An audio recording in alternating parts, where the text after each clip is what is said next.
At first, introduce yourself and your organization with a few words. Okay.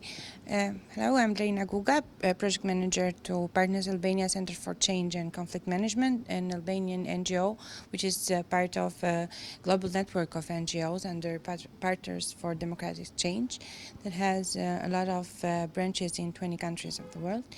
But we operate as a local independent organization, though we have a mother organization in the States. Our organization operates in Albania from 15 years now. It was established early in 2000, and from that time on, it has contributed and still contributes a lot on building platforms for CSOs and citizens in order to bring them near each other, bringing CSOs next and near to the local and central government in order to pass the citizen voice and opinions and impact on policy changes.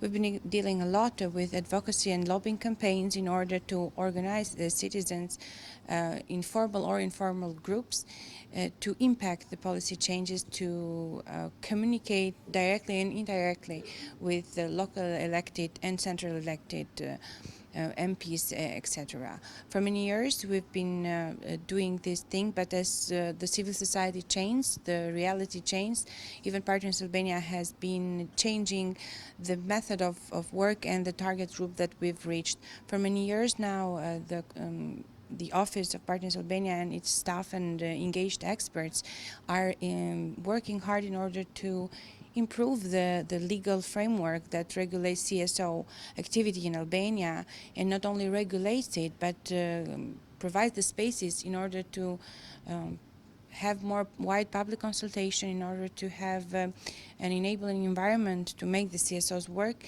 in order to have a more impact in citizens' life. Because civil society is a known term to us, people who are engaged in NGOs, but to citizen-wise, there is a lot of things to be done in order for them to recognize the value of CSOs.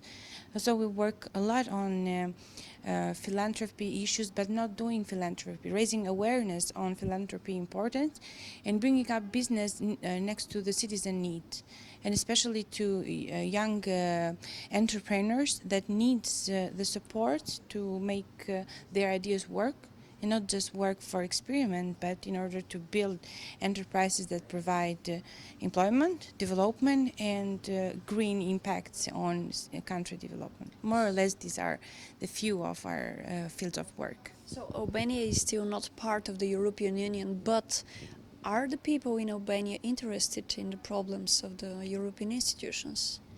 Yeah, we're not part. Luckily, we got our status on June, so we are kind of knocking on Europeans' door, and it feels like we're welcomed, but it's a lot to be done.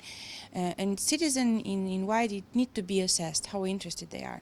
But since the slogan of democratization early in the night, it has been, we want the Albania just like Europe is, still there is a strong feel that Albanian citizens are interested on what facilities these institutions provide, or what are the rules to be followed, to be considered, and to be an European citizens, duties, responsibilities, as well as benefits of being a European citizen. Still, there is a lot to be done in order to raise citizen awareness on the full dimensions of being a European member, because it's not all flowers and flags. There are a lot of reforms to be done, and reforms are not only done by government institution, but people should get involved so they could get educated, informed, and that's how internalize EU and apply EU citizenship rules and everything, and get the benefits back. So, in your opinion, as non-government organization, how we can improve the communication between the European institutions and the civil society in our countries? Yeah, it should be a local. Yeah, it should be a local approach. I mean, Europe is quite big now, and it's trying to get bigger as an, political and economical institution. But it needs to be a local approach to the citizens in order to make a clear communication platform related to EU regulation, because they're French, they're Spanish, they're Italian, they're Bulgarian, Albanians. The mentality differs, and the way the people understand the message, get the message, differs not only in the language that we pass this information, but also in the mindset, in their expectancies, and in the communication channels that are most used.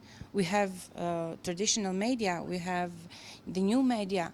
There should be a medium among these two channels in order to reach citizens wherever they are, because not always citizens come to the information. The information should reach citizens. So somehow the communication platforms or the awareness platforms that the European institutions do tailor for different countries should be made more specifically tailored to what I said about.